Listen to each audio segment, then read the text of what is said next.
verdade, a gente constatou que nós estamos cheios de problemas, e de problemas gravíssimos. Os problemas são mais ou menos gerais. No Rio de Janeiro, a violência contra o negro, digamos, é particularmente aguda, em relação a Santa Catarina. Mas Mato Grosso do Sul é a violência contra os indígenas. No Rondônia, né? Que os venezuelanos. Roraima. Em Roraima é a violência contra os venezuelanos, contra os imigrantes. Mas o que a gente está vendo aqui é o seguinte, é problema para tudo que é lado. Em todos os planos. É como se... A segunda coisa que eu acho que é importante a gente fazer um denominador comum aqui é que a violência não está diminuindo. Os problemas aparentemente estão aumentando em todos os planos. Então, esse é um outro dado da realidade. E os problemas são... Bom, a outra coisa que apareceu aqui, de maneira clara, e que depois a gente tem que trabalhar, acho, bastante, qual é a causa dos problemas? Isso foi tocado mais ou menos assim, mas às vezes de maneira mais direta, às vezes de maneira indireta, às vezes só o problema sem a preocupação da causa. Mas normalmente, e no Rio de Janeiro, na última fala que ficou claro, a causa do problema é sempre o quê? O negócio, o capital. Ou é o capital, ou é o Estado que começa, digamos, a degringolar. Então, nós estamos vendo os problemas sociais aumentando, a violência política aumentando, o Estado se desorganizando e o capital nadando de braçada. Por exemplo, toda a violência dos indígenas no Mato Grosso do Sul é impossível de ser compreendida sem o avanço da soja. É impossível. Eu tive em Dourados e realmente tive a possibilidade... Cadê o pessoal do Mato Grosso do Sul? E tive a possibilidade de ver diretamente a realidade dos Caiovás Guaranis. E é simplesmente inacreditável. No caso, uma família que tinha sido expulsa, estava na estrada de uma fazenda desse parceiro do Lula, o Bom Lai. Uma fazenda do Bom Lai, que agora está sendo vendida, parece que para os chineses. Essa é a informação que eu tive ali.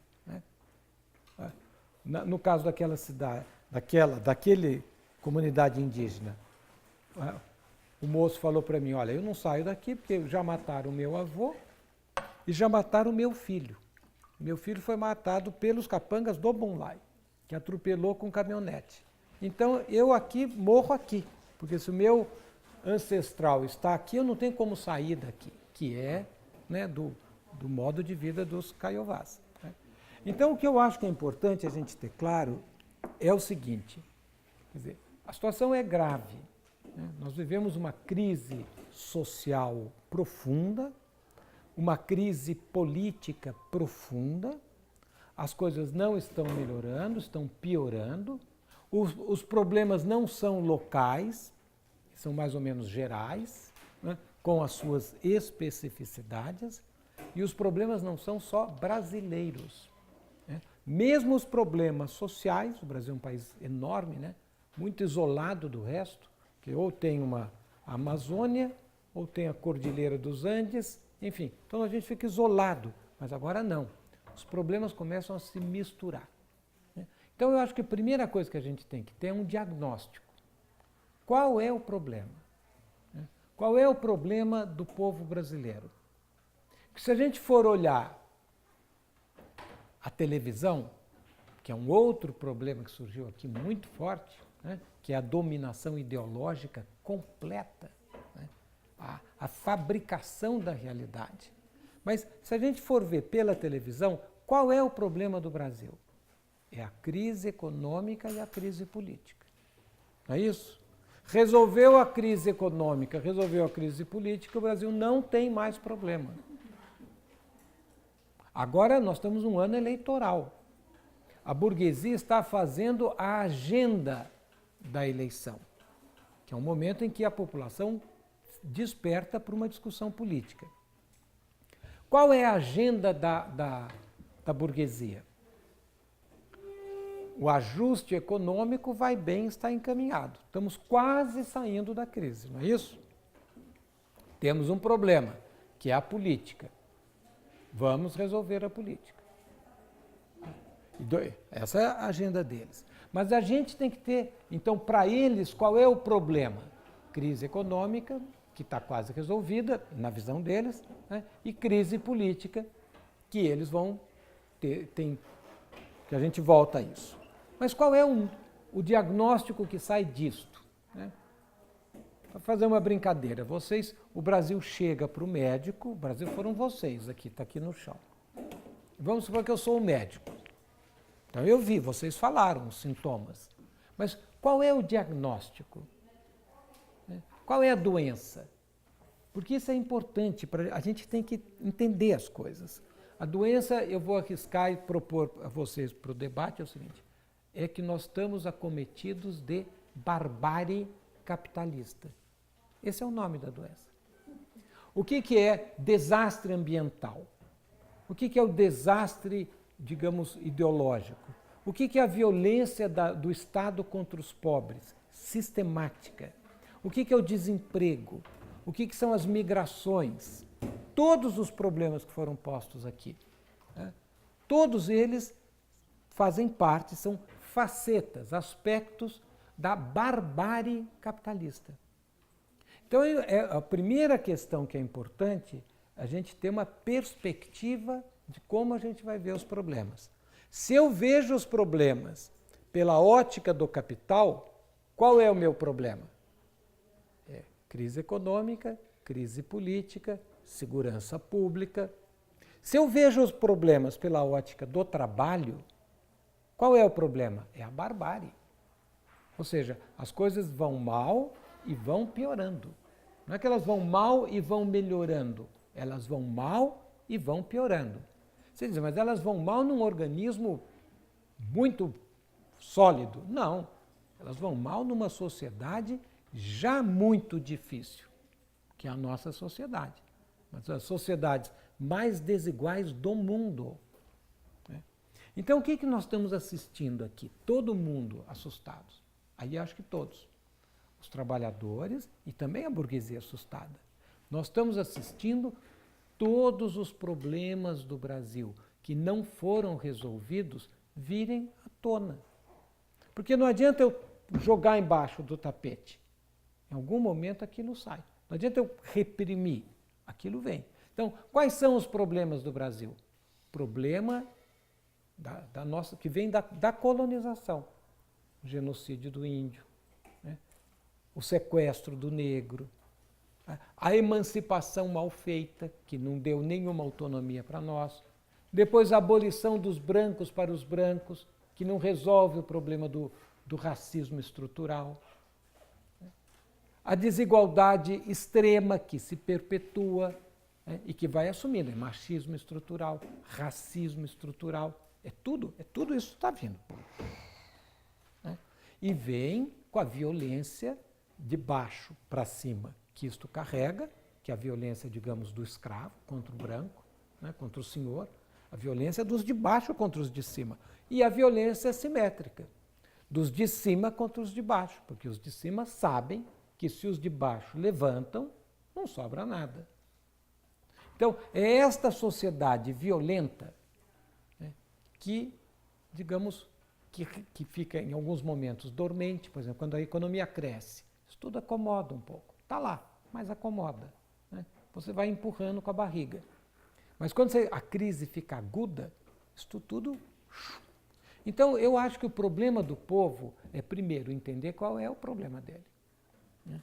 Porque se eu acho que o meu problema é trabalho, eu vou e pego um Uber. Mas o problema, sim, o problema do indivíduo, né, na vida pessoal dele, ele vai ter que trabalhar, vai ter que se virar e vai ter que lutar para sobreviver. Mas o problema da sociedade brasileira é barbárie capitalista. E qual é a causa da barbárie capitalista? Causas históricas e causas contemporâneas. Né? Causas históricas eu já falei, uma sociedade que não resolveu nenhum de seus problemas estruturais. Nenhum. 2 problemas graves, básicos, que vão organizar tudo isso aqui. Primeiro, a segregação social. Isso aqui é um país dividido entre os de cima e os de baixo, branco e preto. Tudo. A polícia aborda o branco. O Alckmin chegou a fazer uma norma para a Polícia Militar de São Paulo. Quando abordar um rapaz pobre, negro da periferia, é um procedimento. É educadamente. Vai, bate continência, aqui sou um servidor público, vem aqui, isso e tal. E quando abordam um rico, branco, aí é mão para a cabeça, bandido no chão. É assim que é a norma.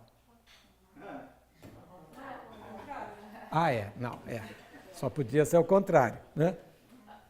Ele fez uma norma. Isso é porque alguém falou aqui da hipocrisia, né? Na verdade, é a naturalização das desigualdades todas que faz a hipocrisia subir, que é uma novidade. Agora nós estamos tendo quase que uma novidade na história recente do Brasil. Porque como é que vinha o preconceito no Brasil? Era tão duro o preconceito que assim, não há preconceito. Então como é que eu vou lutar contra uma coisa que não há? Eu primeiro preciso dizer que há, para depois dizer lutar. Né? Mas aqui não há. Agora não. Está vindo um preconceito muito mais ativo. Ou seja, começa você naturalizar a segregação social. Que a gente vê isso até na arquitetura da cidade. Então é a favela cercada pela polícia e o condomínio do rico cercado por uma guarda privada. E também que mora na favela. Então é o seguinte, a primeira coisa que eu acho que a gente tem que ter claro é isso. Nós temos que saber o seguinte, qual é o problema? Eu sou caipira do interior de São Paulo. Tem um ditado que é o seguinte, situação de vaca desconhecer bezerro. Se o povo não sabe nem qual é o problema dele, ele está muito distante de resolver o problema dele. Né?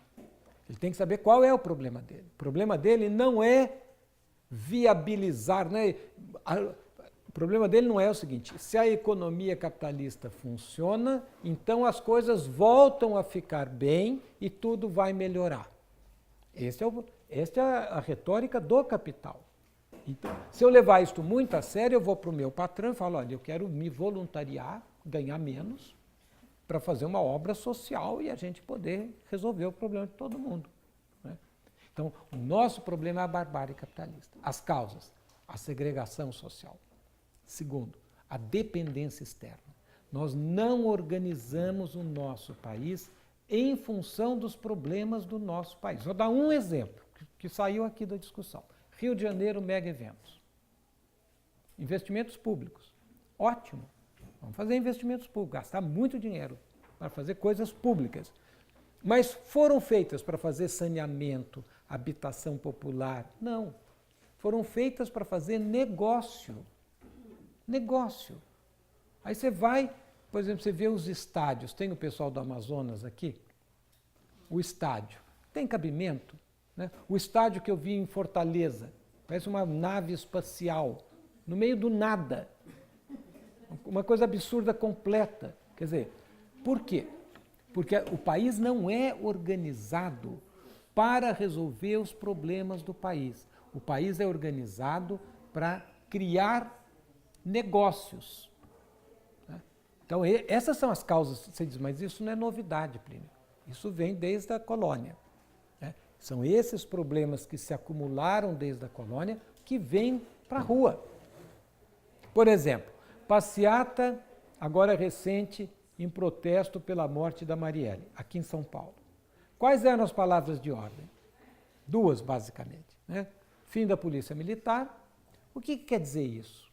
Fim da ditadura militar. Vocês, não, mas a ditadura não morreu. Já morreu. Mas se a ditadura já morreu, como é que a polícia dela está de pé? Então, é isso que tem que ir até o fundo. E o segundo é chega de hipocrisia. A PM mata preto todo dia. O que estava sendo posto aqui? O racismo é estrutural. Problema não. A PM mata preto todo dia porque ela é mandada para matar preto todo dia. É sistêmico. Se não é um problema do Alckmin. Não, é idêntico no Rio. Ah, mas é do Rio? Não, é do Brasil inteiro. Então são esses problemas que vieram à tona. E vieram à tona agravados pela crise do capitalismo. Então eu vou discutir rapidamente a crise, para a gente ter uma dimensão do tamanho do problema. Então, isto primeiro, não é um problema local, não é um problema de Roraima, é um problema mundial, é uma crise do capitalismo, de um capitalismo particularmente predador. É um capitalismo que já não consegue organizar minimamente nada além do que a própria lógica da acumulação de capital. Ou seja, não é o capitalismo da Revolução Burguesa, que falou, olha, nós vamos fazer direitos dos homens, nós vamos... Né? Não é o capitalismo que fala, vou fazer educação pública. Não. É o capitalismo concreto que está aí. É um capitalismo que tampa um buraco, cavando um buraco maior ainda. Ou seja, é um capitalismo que marcha para o abismo e que tem 3 características que são comuns e que vai bater em todo o sistema, que é, primeiro, o desemprego estrutural. O aumento da produtividade do capital é tão grande que o capital agora não consegue mais empregar as pessoas. Então nós estamos assistindo o aumento da pobreza profunda. Não estou falando aqui no Brasil, no mundo inteiro. O aumento da pobreza não é um fenômeno latino-americano, brasileiro, né, do Rio de Janeiro. Não, ele é mundial. Isso está acontecendo na Alemanha, está acontecendo nos Estados Unidos, em todos os lugares. Segunda característica geral deste capitalismo é a incontrolabilidade do capital, que eu vou colocar numa linguagem bíblica aqui. A besta está solta. Quem é a besta? Quem é a besta? O capital. O que isso quer dizer? Quer dizer o seguinte, o Estado é uma estrutura de comando da burguesia. O Estado ele tem 2 funções básicas. Uma é defender a propriedade privada e disciplinar o capital, o trabalho. Essa nós conhecemos bem. Mas ela tem, o Estado tem uma segunda importância grande, que é defender a burguesia das taras do burguês. Defender o capitalismo das taras do capital. Vou dar um exemplo. Me lembro que eu cheguei do exílio, e logo em 75, né, e teve uma epidemia de meninos que nasciam sem cérebro, em Cubatão, ainda na ditadura militar. Aí, o Estado da ditadura militar, o Estado do grande capital, teve que chegar nessas empresas, olha, tem que pôr filtro. Descobriram que era o problema da poluição das indústrias químicas. Ah, mas pôr filtro diminui a produtividade. Você diz, querido, tem que pôr filtro. Puseram filtro. Algum comando, mesmo tinha. Agora, e se não tem comando nenhum? Não põe filtro. Como é que a água de Dourados? Cadê o companheiro Dourados? Aí fomos à noite, fiquei lá na casa de umas amigas professoras, aí elas falaram, bom, Plínio, está tudo bem? Eu falei, não, tudo bem, eu só quero uma aguinha, que nem eu pedi aqui. Aí elas falaram assim, ah, não, é só você ir lá no filtro, que não tem problema. Aí você já fica assustado, né? Você imagina? Eu recebo essa garrafinha e falo, pode beber, não tem problema. Eu já acho que tem problema. Né? Aí eu falei assim, como assim não tem problema? Aí eu falei, não, nós importamos um filtro da Europa para poder tomar essa água, porque o nível de contaminação da água potável de Dourados era, eu não lembro o número, mas era assim, 500 vezes maior do que o mínimo da OMS. Ou seja, é por quê? Porque é um negócio. Então, Samarco, o desastre de Mariana, é um desastre. O que explica? Você diz, não, porque o engenheiro não viu, porque o IBAMA não fiscalizou, tudo isso é verdade. Tal. Mas o que explica? O negócio. o negócio. Eles olharam e falaram, bom, nós não vamos gastar dinheiro com isso. Se deu errado, mata lá uns brasileiros, tudo bem. Né? Então, é este o capitalismo real. Esta é a segunda característica. É um capitalismo que não consegue integrar uma parte expressiva da força de trabalho no mercado de trabalho, que, portanto, gera uma pauperização crescente. É um capitalismo onde a besta está solta, não há quem controle. O Estado não tem capacidade de falar, você não pode fazer uma indústria, de fogos de artifício do lado de uma creche, porque ameaça a creche. Isso não é anticapitalista. Isso é apenas um capitalismo com um mínimo de civilidade. Mas olha, faz mais ali para longe. Não tem mais isso. E terceiro, é o capitalismo da crise ambiental. A crise ambiental não é só brasileira. A crise ambiental é mundial. Agora, na periferia, onde estes problemas todos já estavam, porque desde o início nós já tínhamos uma pobreza imensa, nós já tínhamos um Estado incapaz de pôr limites e nós já tínhamos uma economia que no seu movimento provocava devastação. Né? Porque isso é típico de uma economia colonial. Isto tudo se agrava. Eu acabo de chegar de Maringá. Eu circulei em Maringá, né, na região de Maringá. Eu andei 1 hora para um lado e depois 2 horas para o outro lado. Eu só vi milho. Mas se eu tivesse ido no ano anterior, eles me disseram que eu só veria soja. Porque é soja, milho, soja, milho. É uma devastação ambiental. Né? Então, o sistema funciona assim. A camada de ozônio são os desastres crescentes. Então, este é o capitalismo real. É o capitalismo da barbárie. Primeiro ponto. Você diz, qual é a cara da barbárie no Brasil, na América Latina e no Brasil?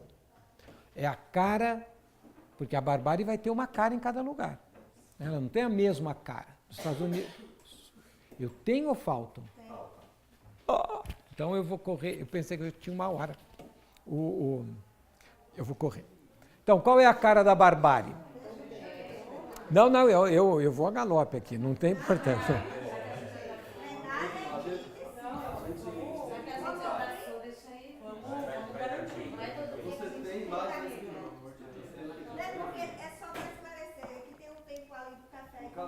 Gente, não, eu me adapto. Não.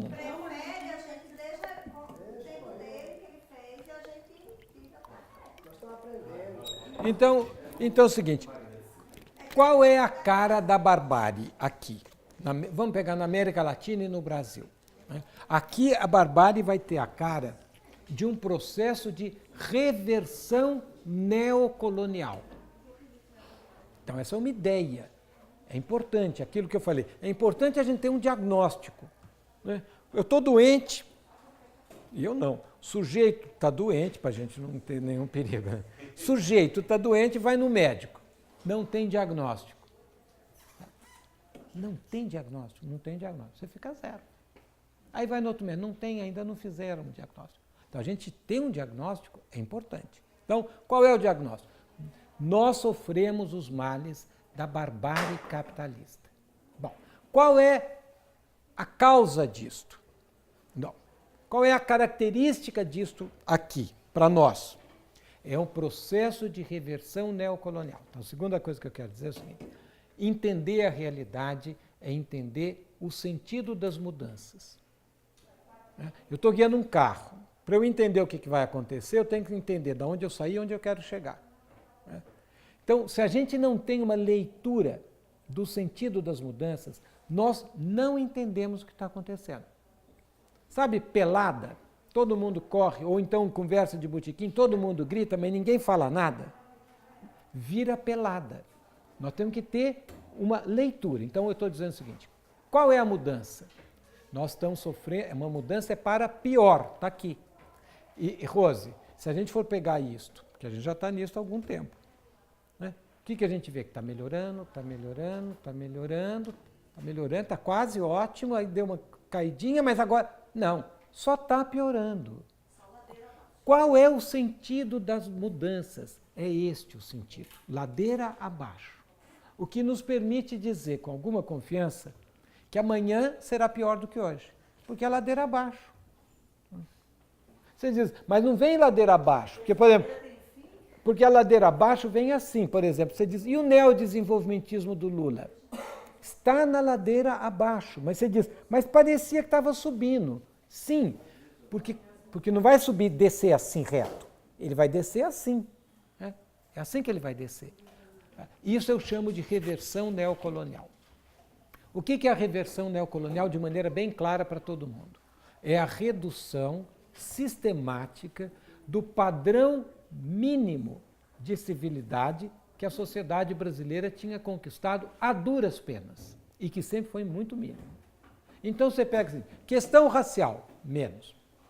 Problema da mulher, menos. Problema do índio, que olha, menos. Para você fazer menos no problema do índio no Brasil, é porque é gravíssimo, né? Porque nós matamos quase todos os índios. Né? Então, educação, menos. Saúde, menos. Universidade pública, menos. Cultura, menos. Né? Então, música, menos. Pega o que vocês quiserem. É tudo sinal menos. Você diz por quê? Porque é um processo de reversão neocolonial.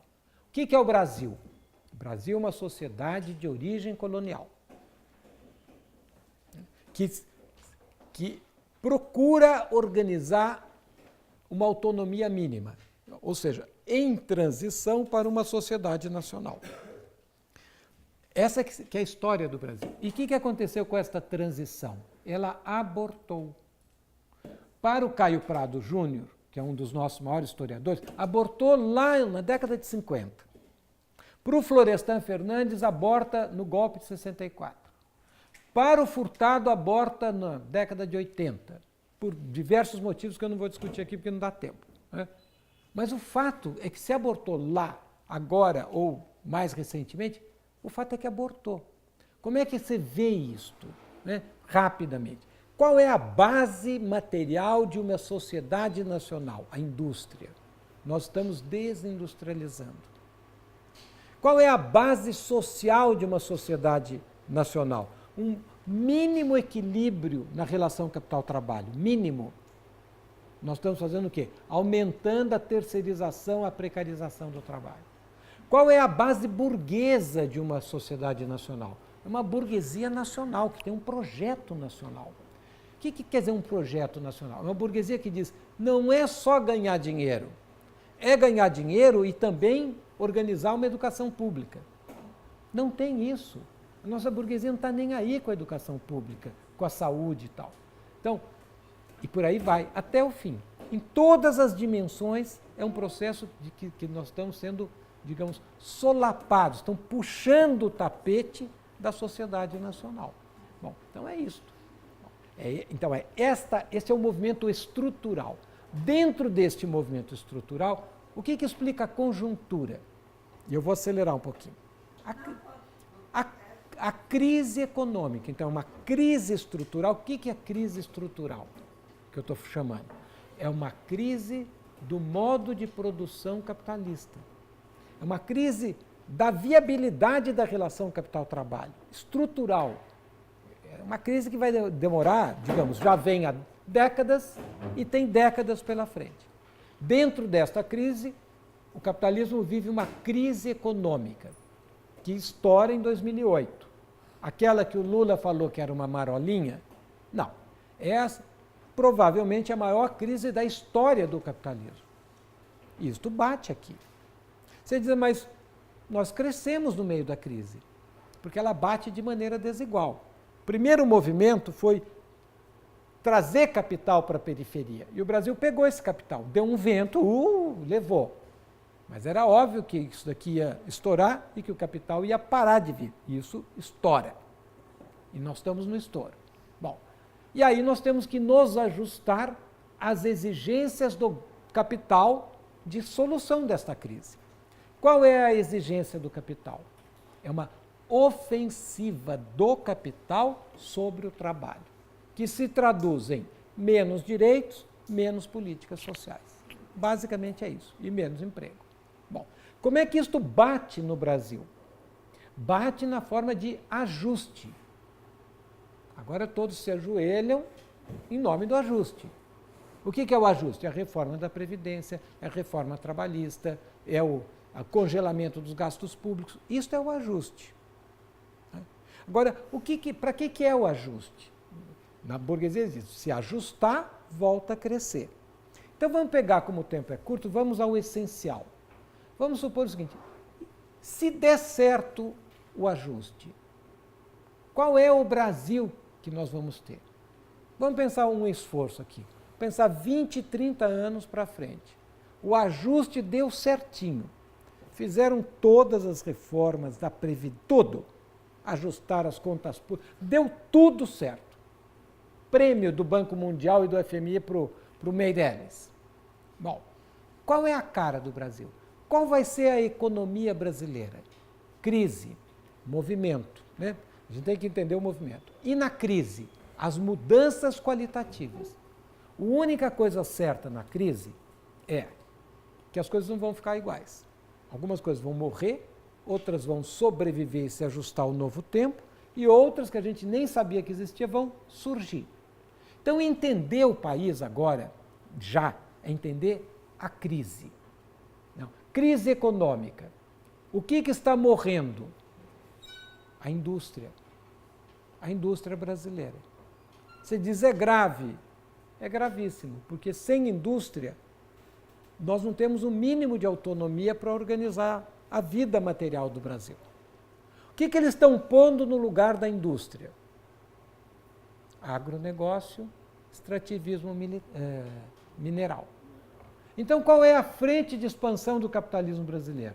Onde está o agronegócio, ele fica.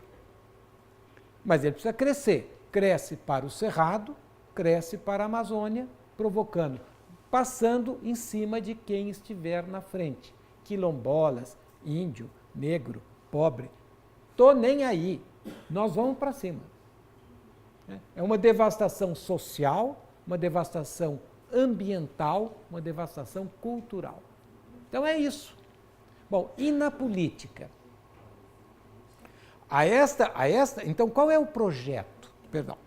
Então, o projeto na economia. Primeiro, então, o que morre? A indústria. O que nasce? O agronegócio e o extrativismo mineral. O que é isso? É uma economia de tipo colonial. Quando a gente estuda economia, tem assim, o que era a economia colonial? Produzir mercadorias no regime de grande escala, monocultura, aproveitando mão de obra barata, depredando o meio ambiente para o mercado internacional. É o que nós estamos fazendo. Então, qual é o projeto econômico desta burguesia? O projeto do Temer chama Ponte para o Futuro. Eu acho ótimo. Qual é o futuro que ele está propondo? Transformar o Brasil numa mega feitoria moderna. Esse é o projeto. Se der certo, esse é o projeto. Ou seja, o futuro do Brasil é que nem um parafuso que vem e inverte. Vai jogar o Brasil para o século XIX. Mas não é olhando para o XX, olhando para o XVIII. Este é o projeto. Bom, se esta é a economia brasileira, qual é o trabalho da economia brasileira? Na colônia, o trabalho era... Qual era mesmo o trabalho na colônia? Assalariado. Escravo. E agora? Neo-escravo. O que é o trabalho neo-escravo? É sem direitos, terceirizados, precarizados, sem aposentadoria, sem política social. Esse é o projeto. Você diz, e qual é o Estado? Que aqui eu vi vários. Olha, não funciona nada no Estado. É um Estado vassalo do capital. Agora o Estado não vai ser vassalo de Portugal. Ele vai ser vassalo do capital. Gente, é pior do que Portugal. Porque Portugal tinha na cabeça deles o seguinte, eu preciso manter este controle. Em alguns momentos eu vou ter que fazer alguma concessão. Vou dar um exemplo. Que nessa minha passagem por Maringá eu fiquei espantado. Né? Que em plena economia colonial, teve falta de alimentos na cidade da Bahia. Não tinha alimento, arroz, feijão, mandioca, não tinha. porque a ganância de plantar cana era tão grande que as pessoas só plantavam cana. Eles não iam perder um palminho de terra para plantar feijão para alimentar a cidade. Teve que vir uma ordem da coroa para dizer, olha, é obrigado, tanto de terra, tanto tem que ser para alimento. Você anda lá no Paraná, não tem alimento. A estrada não tem nem acostamento. Eles plantam, quase que você pega o milho da janela do carro, você já pega o milho aqui. É uma economia de tipo colonial. Então, e é um Estado que agora fica a serviço do capital. Então, este é o projeto econômico. E na política? Porque a política brasileira, alguém está entendendo a política brasileira? É cadeirada para tudo que é lado, né? Eu tenho um irmão que foi para a Grécia e falou, e como é que está a política? Aí eu comecei a falar, ele assustou, né? Ele falou, esse cara não vai parar de falar. Então ele falou assim, olha, a internet aqui é caríssima, resume. Aí eu falei assim, olha, então eu vou resumir. Foi ótimo. Alguma coisa vai morrer. Porque este padrão de dominação, onde brasileiro, esta democracia da nova república, ela é muita democracia para este projeto político. Essa democracia, que já é uma democracia capenga, né, que é mais democrática para um professor da Unicamp, bem menos democrática para um favelado do Rio de Janeiro. Né? Muito menos. Mesmo para o favelado do Rio, ela é mais democrática ao meio-dia e depois, ao longo que vai entardecendo, vai perdendo democracia, ele vai perdendo direitos aceleradamente. Não é assim que é na prática? Bom, nem esta democracia serve mais ao capital. Porque se o capital perguntar para a classe trabalhadora, vocês querem ser neo-escravos, que é super legal, aí o pessoal vai falar, não, mas pode ser super legal no teu, não para mim não, eu não quero.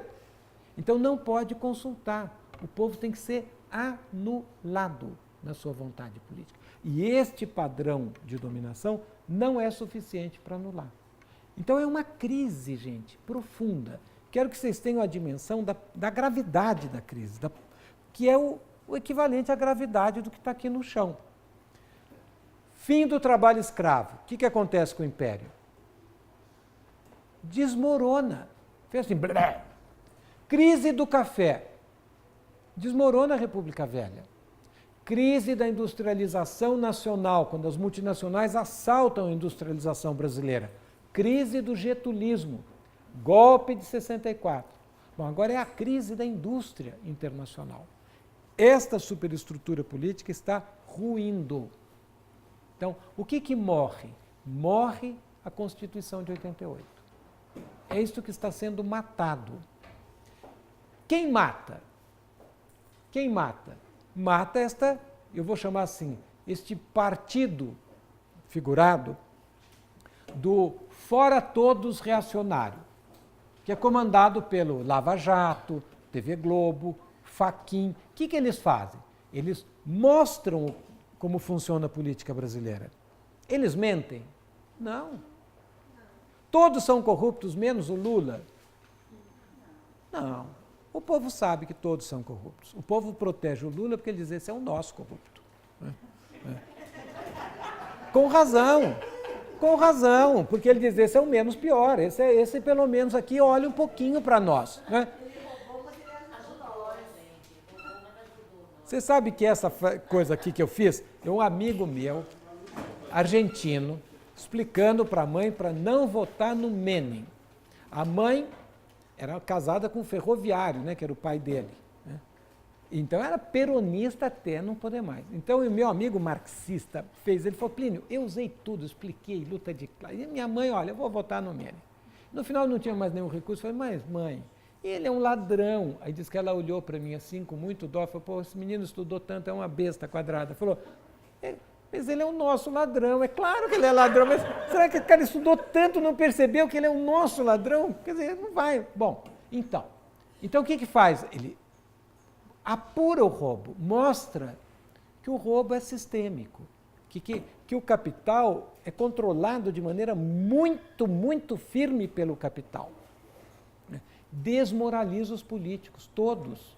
Não é só o Lula, que o pessoal diz é só o Lula que apanha. Não, o Lula apanha dobrado.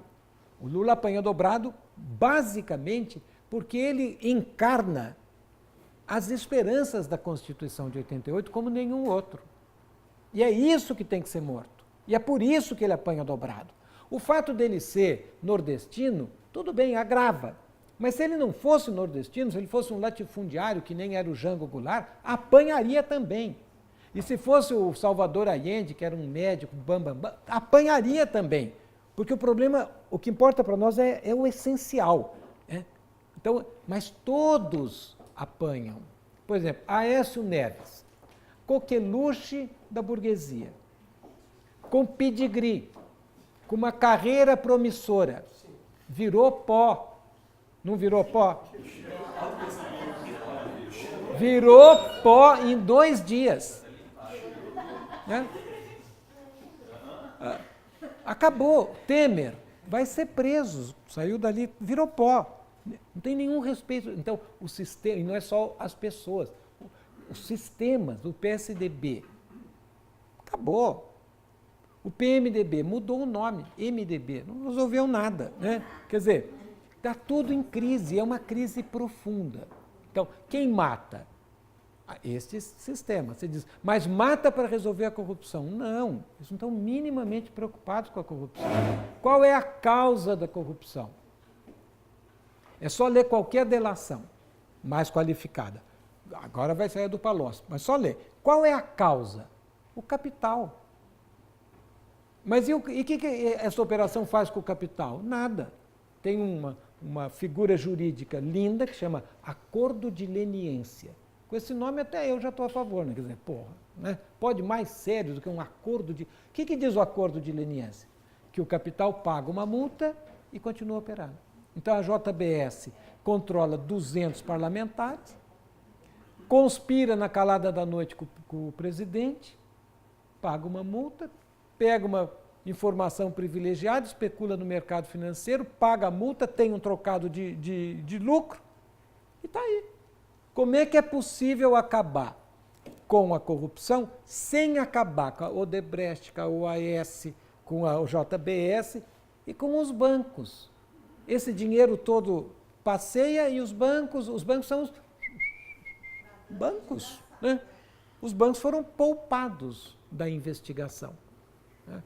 Então, isso tudo é para dizer o seguinte, é isto que está acontecendo. Tem o partido que está matando, que são essas ações. Eu não estou dizendo que eles se reúnem e que programam. Eu estou dizendo o seguinte, na prática, conscientes ou não, eles trucidaram o sistema político brasileiro. O sistema resiste.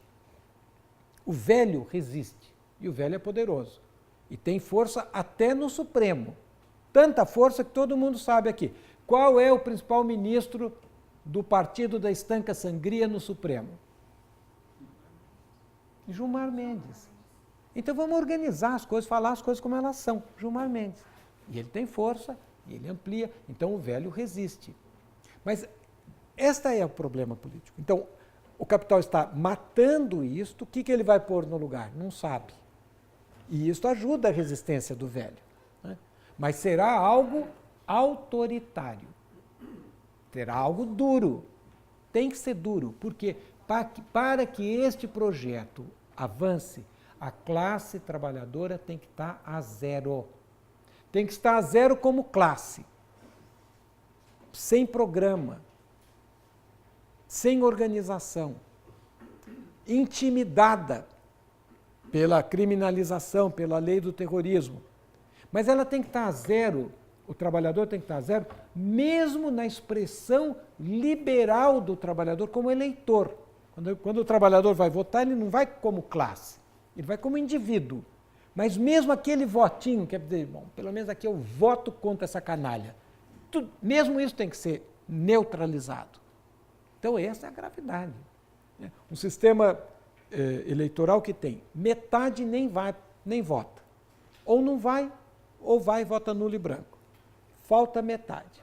Sobra metade. Dessa metade, A figura que tem mais expressão, que é o Lula, foi posta fora. Então, ele tinha 40% desta metade. Então, quem ganhar essa eleição ganha com 15% dos votos. E vai resolver alguma coisa? Nada. Nada.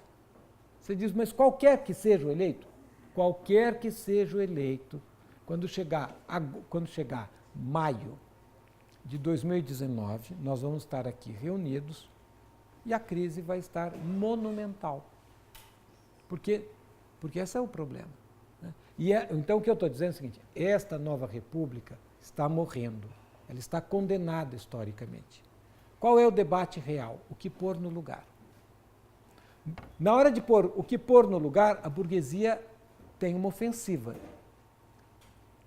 O Bolsonaro falou, vamos pôr um neo-pelourinho, que é razoável ser neocolônia, neoeconomia, neofeitoria, neo-escravo. O Bolsonaro, um homem lógico, falou, então um neo-pelourinho.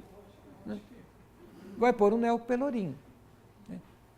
Então, as alternativas que nós temos hoje é assim, ou prolonga a agonia do velho, ou neo-pelourinho, que os militares também dizem, olha, pode ser por mim. E que o Temer diz, gente, é neo-pelourinho? Não precisam me derrubar, eu faço por dentro do governo. Intervenção militar no Rio de Janeiro. Essa que é a disputa lá. Qual é o nosso problema? O nosso problema é que nós estamos sem voz. Mas nós não estamos sem voz porque o povo está satisfeito.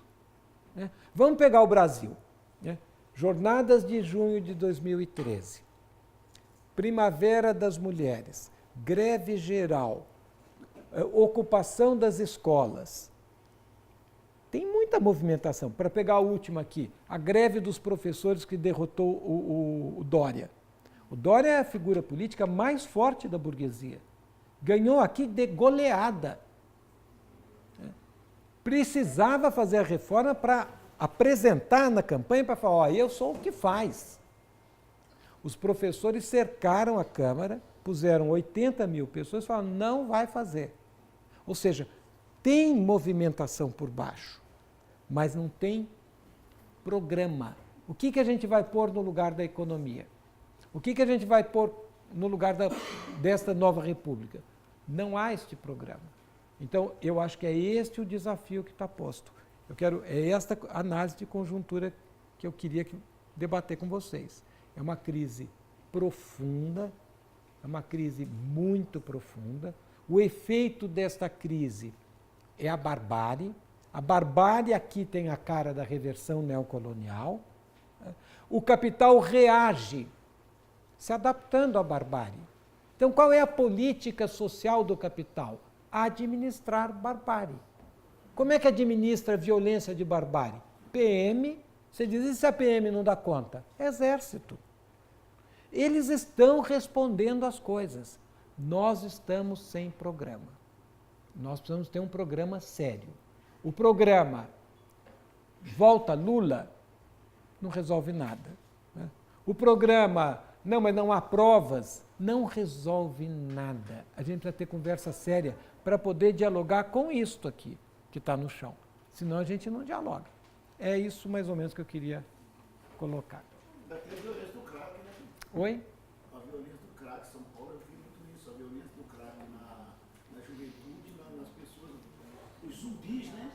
Porque é o seguinte, quer dizer, né, você pega o negócio da droga, mesmo da religiosidade mercantilizada, que às vezes até inclusive confunde.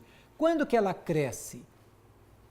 Ela cresce como resposta à barbárie, porque o povo quer alguma compensação, ele tem que ter alguma compensação. Então ele vai, se droga, ou ele vai para uma religião que fala, olha, de repente você ganha no bingo e vira milionário. Então ele vai lá e dá dinheiro para o padre lá, para o pastor, para ver se ganha no bingo. Bom, a desindustrialização, ela se manifesta de maneira muito concreta. Né? Se a gente for comparar participação do emprego na indústria, né, de 1980 a hoje, dentro dos empregos do país, você vai ver que diminui muito. Se pegar participação no PIB, diminui drasticamente. Participação nas exportações diminui muito, muito forte. Aumento da participação dos industrializados nas importações aumenta exponencialmente. Então, se você pegar dentro da indústria, a indústria nobre é a indústria de transformação. Ela perde peso dentro da indústria. Muito. E dentro da indústria de transformação, a indústria mais nobre é a indústria de bens de capital, a indústria que produz indústria, produz máquina. Essa daí praticamente acabou. Então, é isto que caracteriza o processo de desindustrialização. Não quer dizer que não tenha indústrias, tem indústrias, né? Mas elas não funcionam mais como um todo sistêmico, em torno do qual se organiza a economia nacional. Então, é este o processo que eu caracterizo. Se tiver alguma dúvida, por exemplo, pega metalúrgicos. Né?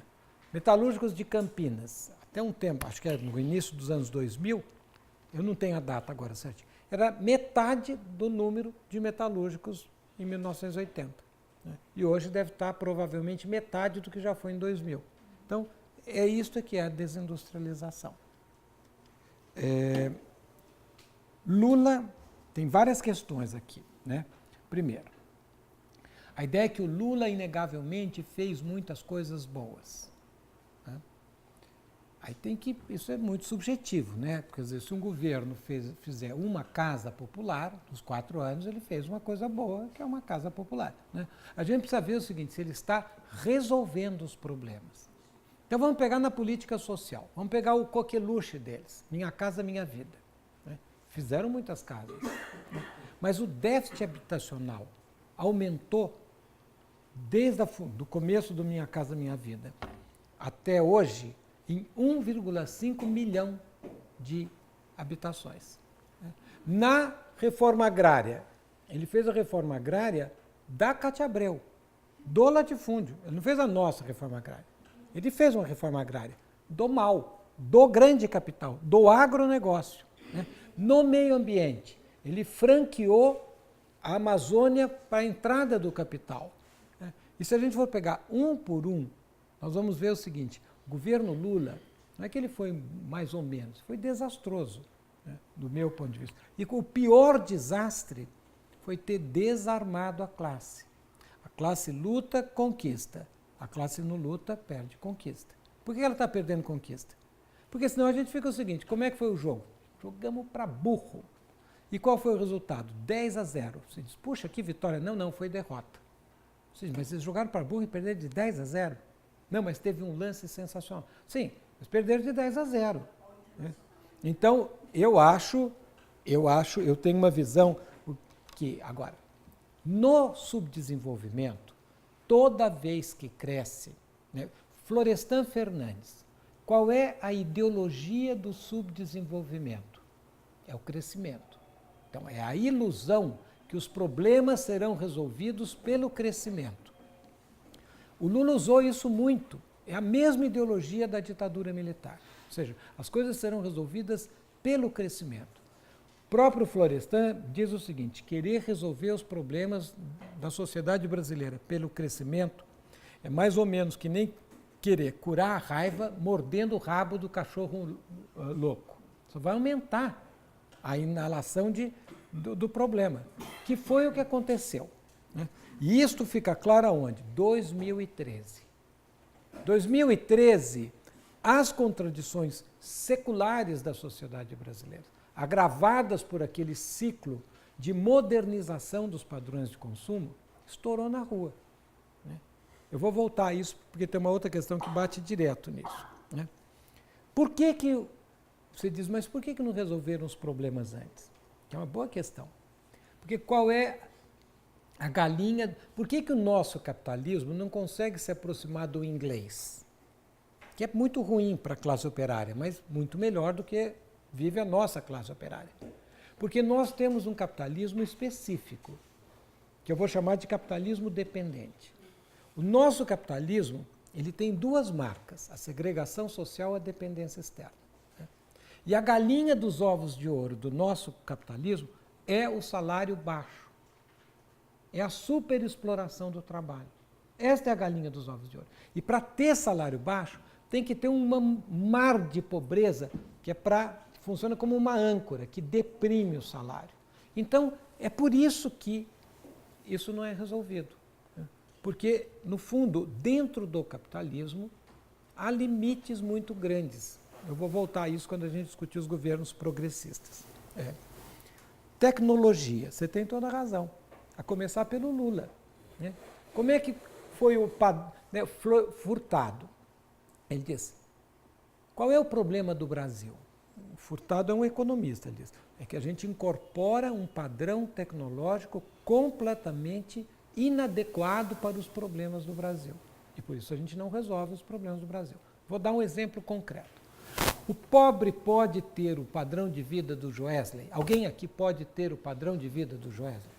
Vocês têm certeza? Vocês já fizeram no papel para ver se dá? Não precisa, né? Vocês dizem, não precisa. Por que que não pode? Porque nós não temos poderio econômico do Joesley. Bom, uma economia como a brasileira, que tem uma renda per capita 5, 6 vezes inferior à renda per capita média das economias centrais, pode reproduzir pelo conjunto da sua população o padrão de consumo do centro? Não. Mas qual foi toda a política econômica, não só do Lula, porque ele não tem nenhuma originalidade, ele vem fazendo o que sempre foi feito, copiar os padrões de consumo do centro. É celular, é não sei o que lá, é TV a cabo, é carrão importado, é isso. Né? Bom, eu consigo generalizar isso para o conjunto? Não. Mas isso uma parte da população consegue. Como? Concentrando renda. Então, por exemplo, mas no Lula teve distribuição de renda. Não teve. Mas o dado dá que o Gini aumentou. Agora vem o dado da Secretaria da Receita Federal, que é muito mais preciso do que o dado do censo, e não teve distribuição de renda nem entre capital e lucro e salário, nem dentro do salário. O que teve foi o seguinte, os 50% de baixo, os 50% mais pobres, melhoraram um pouquinho de vida, às custas dos 40% seguintes. Por quê? Mas quem aumentou mesmo foi os 10%. E quem aumentou mais proporcionalmente foi o 0,001%. Eu tenho, se vocês quiserem, depois eu passo o texto para vocês. Né? Então, são mitos. Né? São mitos que as coisas você vai criando tal. Você diz, claro, uma sociedade que estava 20 anos estagnada, pega 4 anos de crescimento, é um alívio. Principalmente quando você diz, isto é o começo de um século de crescimento. Aí o cara fala, só que não é. A crise nossa aqui é produto das contradições acumuladas no chamado neodesenvolvimentismo do Lula. Porque, como você surfa na onda, todo mundo que entrou em mar aqui sabe, você vai na onda, a onda vem, sobe, a onda cai, você cai. Né? Que foi o que aconteceu. Como a onda era de especulação era imensa, o tombo foi monumental. Né? Então, mas isso é uma coisa que eu acho que tem que ser, sim, discutida depois com calma. Eu acho muito importante entender o que foi o governo Lula. Né? Para além de CPT, não CPT, para entender a situação. Né? Lava Jato e desemprego. Eu acho que isso é uma narrativa. O desemprego é produto de uma crise econômica internacional que bate na economia brasileira de maneira brutal. O desemprego da Petrobras está relacionado com o preço do petróleo, que era 150 e caiu para menos de 30. Isso é que explica. Aí os petistas, para tentar barrar a Lava Jato, falam, não, mas cria desemprego. Então, em nome do emprego, não se faz a Lava Jato, como não se faz a Lava Jato, não se toca nada, fica tudo como igual. Não é verdade, não é a Lava Jato que causa o desemprego. Né? A Lava Jato é outro processo, que é o processo político, né, que a gente já discutiu, da guerra dos de cima, para ver qual é o padrão de dominação. Rose, eu acho que você falou uma coisa aqui que eu acho que é importante, que é captura pelo processo eleitoral. Eu acho que a gente tem que tentar entender a realidade. Qualquer pessoa aqui que puser óculos partidários e começar a querer entender a realidade a partir do óculos partidário, não vai entender nada. Vai cair numa narrativa que consiste no seguinte: faço uma abstração do processo histórico, faço uma abstração da totalidade, pego o que me interessa, tiro aqui.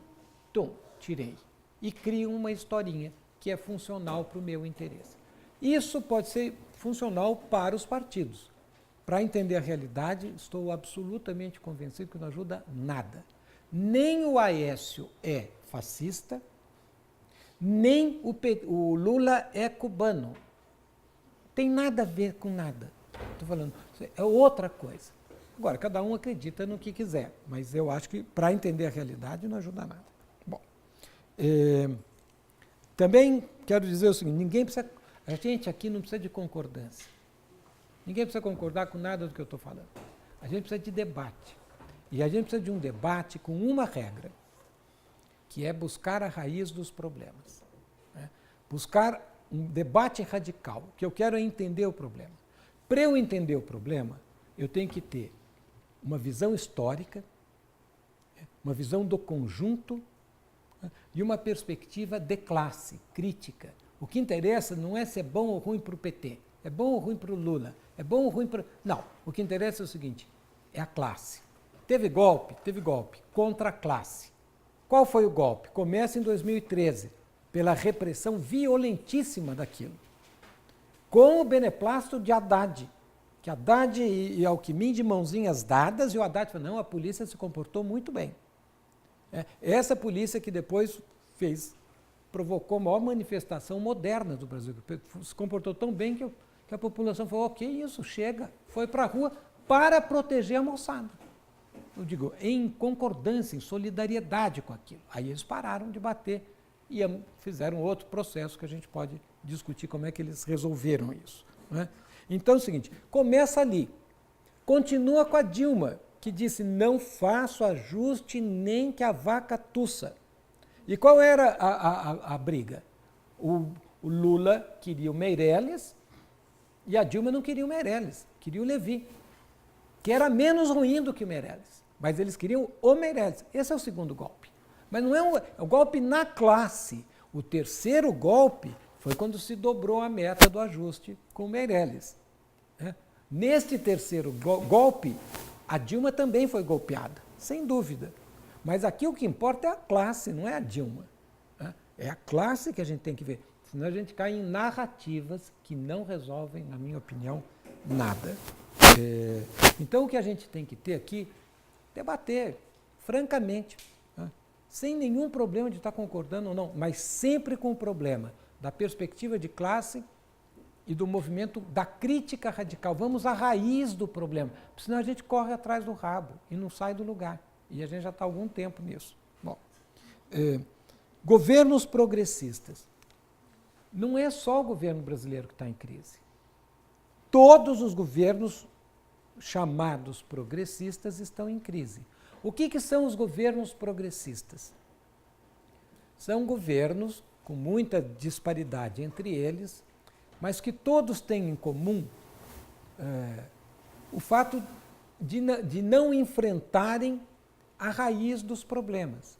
Não se enfrenta a segregação, não se enfrenta a fundo a dependência externa. Você diz, mas o Chaves enfrentou um pouco os Estados Unidos no OPEP. É verdade, criou uma grande irritação. Mas o maior comprador de petróleo do Chaves é os Estados Unidos.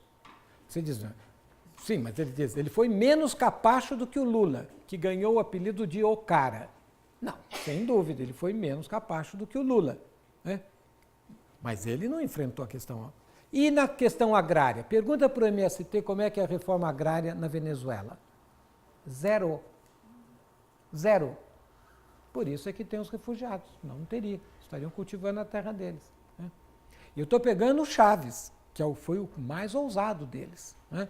Então, todos têm em comum o seguinte, nós queremos resolver os problemas do povo sem enfrentar as causas dos problemas do povo. Porque, claro, enfrentando, qualquer revolucionário faz.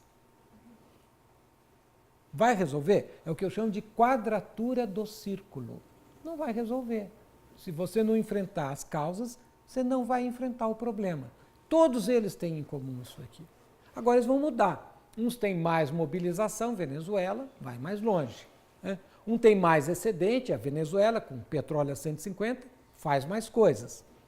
Um tem nenhuma mobilização, que nem o Lula, que tirou o povo da rua na década de 90, e um excedente minúsculo.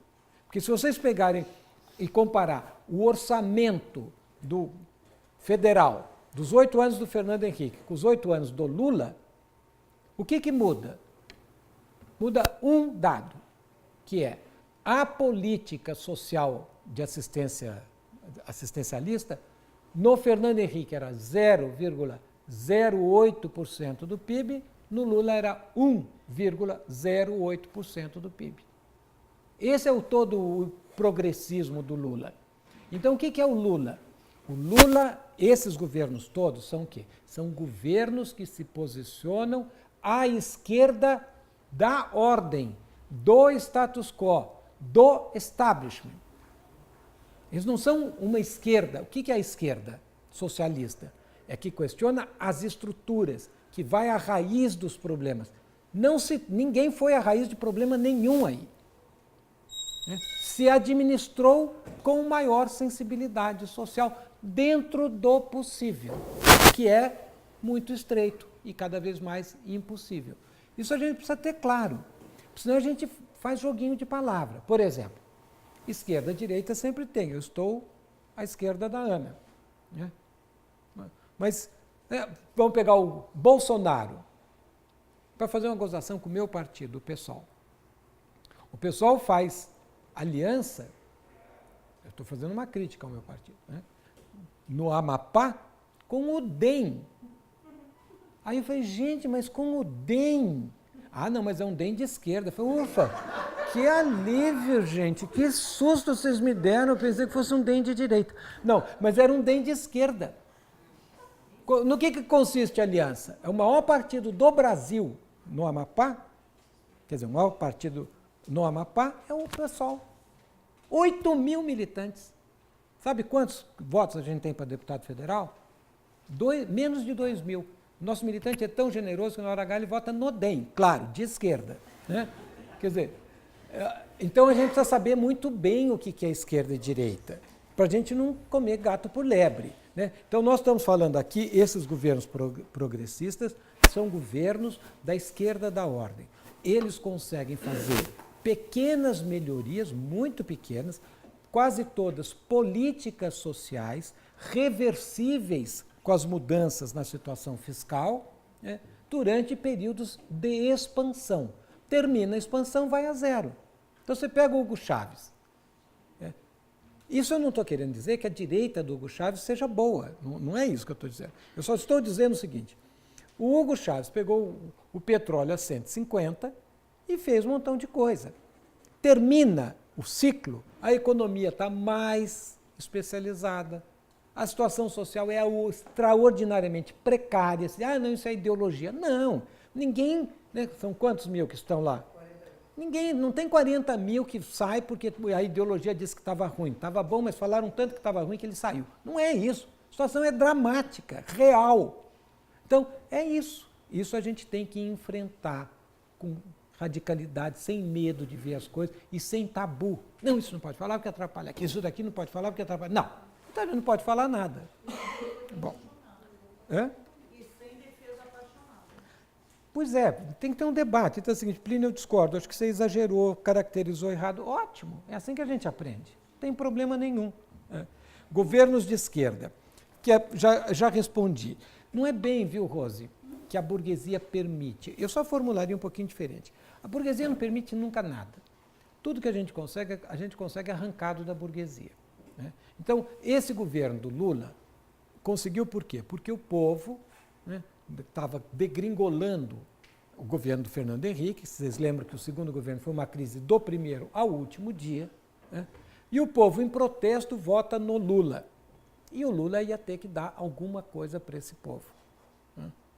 Então, não é que a burguesia permitiu. A burguesia não teve como não permitir. Né? Então, a burguesia nossa não dá nada. O povo, às vezes, tem força e arranca. Por exemplo, arrancou uma democracia, que é a Nova República. Então, para entrar já no assunto da Nova República. Né? O que era a Nova República? Foi o regime que surge na transição da ditadura para o Estado de Direito. Ele veio como? Por baixo? Não. Por um acordo por cima pelo Colégio Eleitoral. Deste acordo surge uma carta, que é a Constituição de 88, que carregava desde o começo uma contradição que todo mundo vai perceber. Ela prometia para o brasileiro a Suécia, mas ela entregava para a elite brasileira Miami, que não é Suécia, é bem pior, né? E para o povão o Haiti. Então, vamos pegar concreto. Salário mínimo do Diese. Hoje estaria um pouquinho abaixo de 4.000. Então, a burguesia diz, para uma família de 4 pessoas viver minimamente decente, ela tem que ganhar 4.000. Olha que burguesia esclarecida, porque a burguesia brasileira é assim, abaixo de 4.000 é animal. Nós aqui, nosso padrão de vida é assim. Você diz, ótimo, bacana. E quanto que paga? Menos de 1.000. Você diz, mas como? É o que dá para pagar. Então tem o Brasil ideal e tem o Brasil real. Esta Constituição jamais poderia ser cumprida, porque o capitalismo dependente não pode dar. No limite, a burguesia vai dizer, olha, querido, é que eu dependo de te explorar. Você tem que compreender a minha situação, senão eu me mato, eu me destruo. Então, esta contradição ficou latente. Essa é a força do Lula. O povo espera. Não, mas nós vamos... E o Lula vai chegar, vai entregar. E pôs o Lula. E depois, no final, falou, olha, mas agora nós queremos sério. Que foi 2013. Aí a burguesia falou, acabou o jogo. Não vai ter mais, é perigoso, o povo está se levantando, nós precisamos segurar o povo. Ali, a burguesia começou uma contra-revolução, a quente, que é segurar o povo. Né? E é o processo que explica, digamos, o movimento dentro do qual nós estamos. Última questão. Então, governos Lula e Dilma são governos da esquerda da ordem. Né? Bom, agora a última questão da Rose. Penúltima. Né? Vem um autoritarismo. Qual é o novo? O velho está morrendo. Tem uma disputa do novo. A esquerda está fora da disputa, porque não entrou em campo. Não entrou em campo. Não tem um projeto em campo. O PSTU fala, olha, tem que ter mudança, mas é muito pequeno. Né? Não consegue pôr isto na agenda política. Então, o que vem é o autoritarismo. Como é que enfrenta o autoritarismo? Esse é um debate agora da esquerda. Frente eleitoral, todos com Lula, tal. Como é que enfrenta o autoritarismo que pode vir? Alguns chamam de fascismo. Tem nada a ver com fascismo. Nada, nem no tempo, nem na geografia. Não tem nada. É muito mais relacionado com o nosso velho capitão de mato, com o pelourinho que precisa ser desencebado, digamos, né, recolocado. Tem mais a ver com isso, mas não importa. Vem alguma coisa feia? Vem. Pelo lado da burguesia, vem. Né? Agora, como é que você combate isso? Com frente eleitoral? Se alguém me der um exemplo de qualquer país do mundo, em qualquer época, que derrotou um movimento golpista com frente eleitoral, eu vou lá para Curitiba, entro no acampamento e todo dia de manhã bom dia, Lula, né? Para fazer minha batalha antifascista. Né? Gente, o único jeito que tem de barrar ditadura e de derrubar a ditadura é na rua.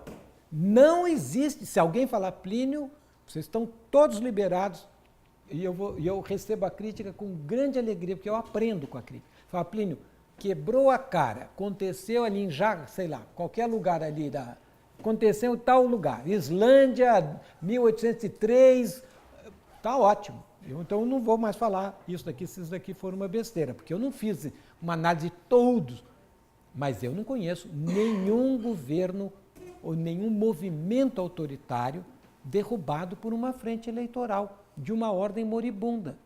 Impossível. As coisas não batem, vem o fascismo. Né? Se vem o fascismo é porque é uma crise do regime político monumental. Né? Tudo bem, não é fascismo, mas tem essa crise. E eu vou combater a crise por dentro da... Enfim, então, Rose, a única coisa que eles têm medo é povo na rua. A única arma que a gente tem é povo na rua. Isso não quer dizer que a gente não vai disputar eleição, que a gente não vai ligar para nada. Nós vamos ligar para tudo, coitado. O povo já tem tão pouco, não vai abrir mão de nada. Mas o centro é a rua. Se a gente estiver na rua, eles têm medo. E se a gente não estiver na rua, eles não têm medo. E nos degolam do mesmo jeito.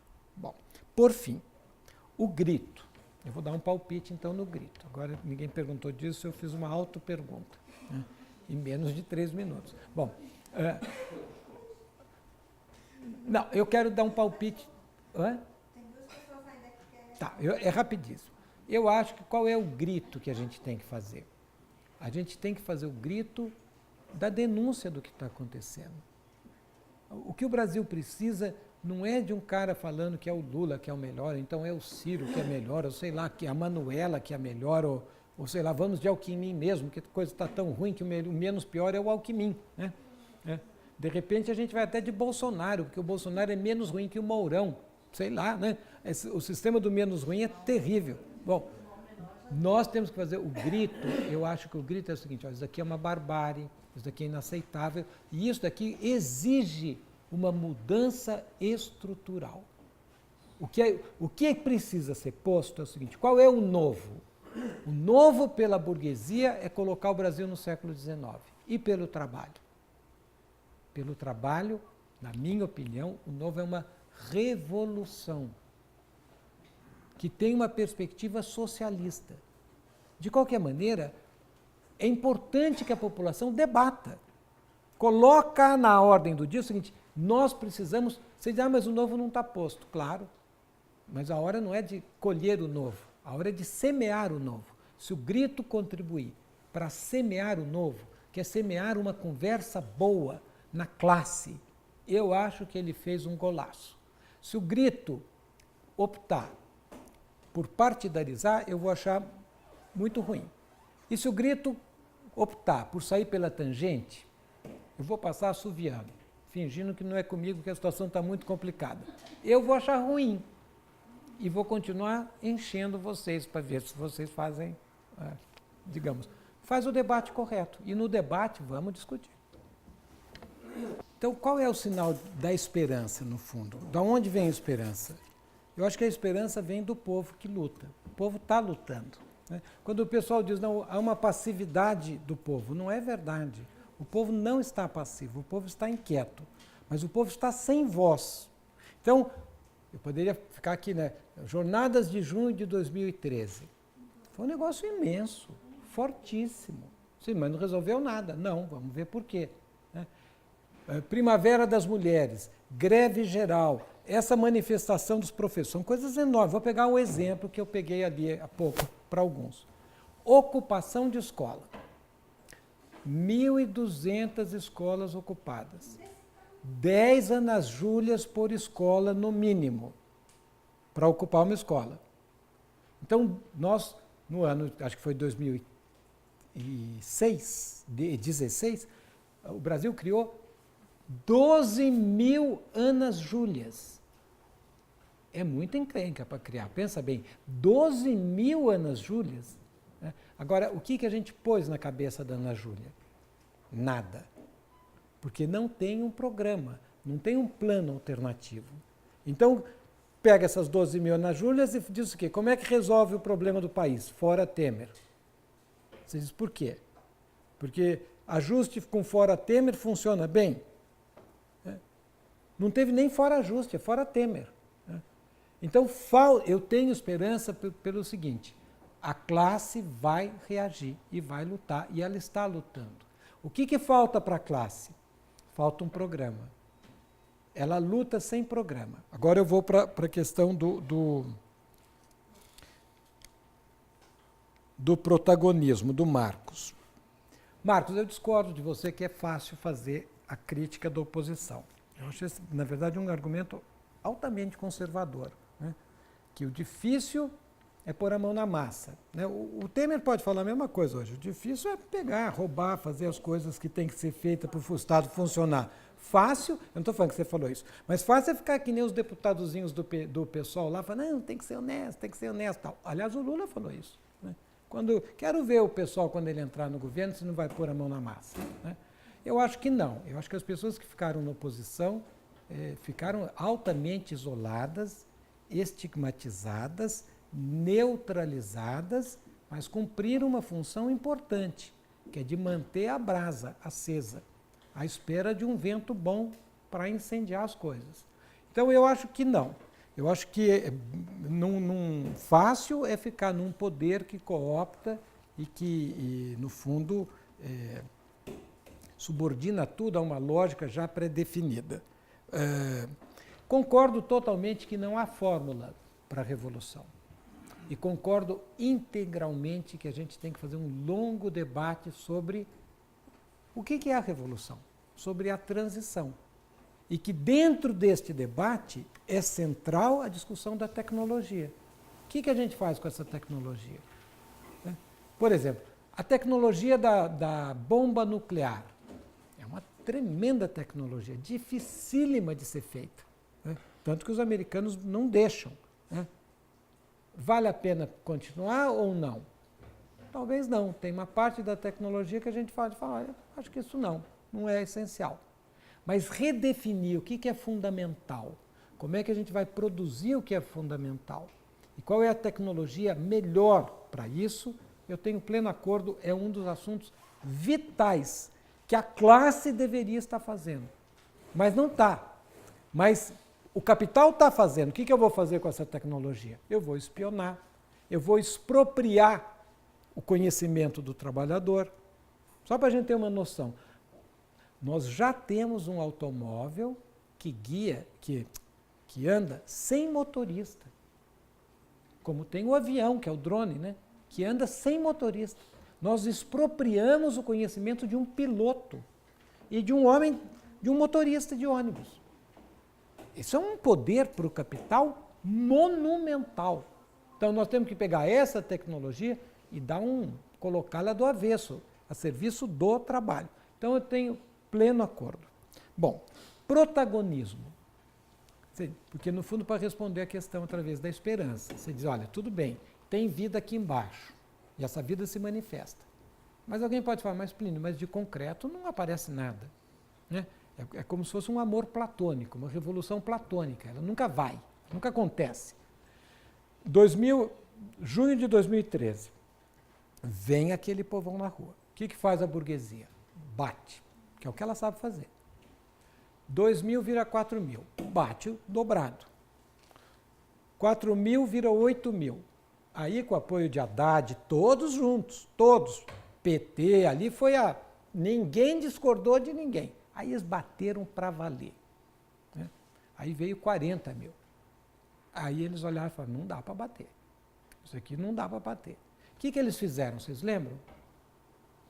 Entra a Rede Globo, abre a comporta, eles fizeram um judô e mudaram a correlação de forças. E puseram a direita na rua. E porque puseram a direita na rua, ganharam o direito de tirar, na marra, ganharam a força política para tirar a Dilma e para eleger esse cretino do Dória. Eles ganharam no peito, eles têm mérito político nisso. Como que eles fizeram isso? Vocês lembram? Sem bandeira, sem partido. Vocês lembram disso? Sim.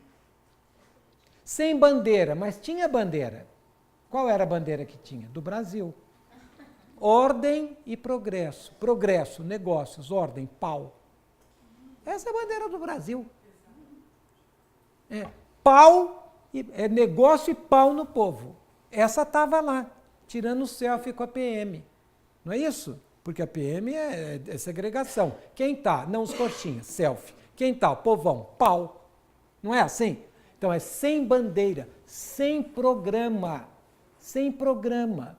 Ali a direita legitimou o programa dela. Combate à corrupção, ajuste fiscal, nós vamos resolver os problemas do país. E nós? Nós pusemos o seguinte, vamos enfrentar o racismo estrutural? Vamos enfrentar o imperialismo? Não. Nós não tinha bandeira. E não tinha partido. Ou seja, ninguém...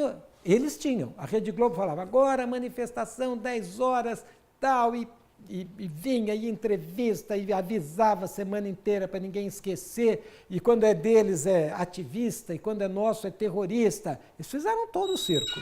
Né? Nós não temos organização, então nós temos que ter a organização. Nós temos que pensar num instrumento político para fazer essa mudança.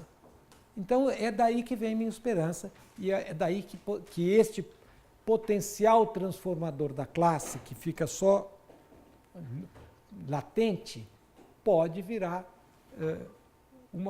digamos, uma mudança. Quem acredita nisso? A direita. Como é que eu sei que a direita acredita nisso? Porque ela patrocina os partidos de esquerda. A reforma política auxilia a esquerda a fazer debate. Ela viabiliza a nossa presença nos rádios. Ela abre os jornais para a gente fazer essa discussão aqui. Então, ela tem medo disso. Né? Se ela tem medo por quê? Porque ela sabe que uma conversa boa é explosiva. Então, é daí que vem minha esperança, da possibilidade de ter gritos que façam conversa boa.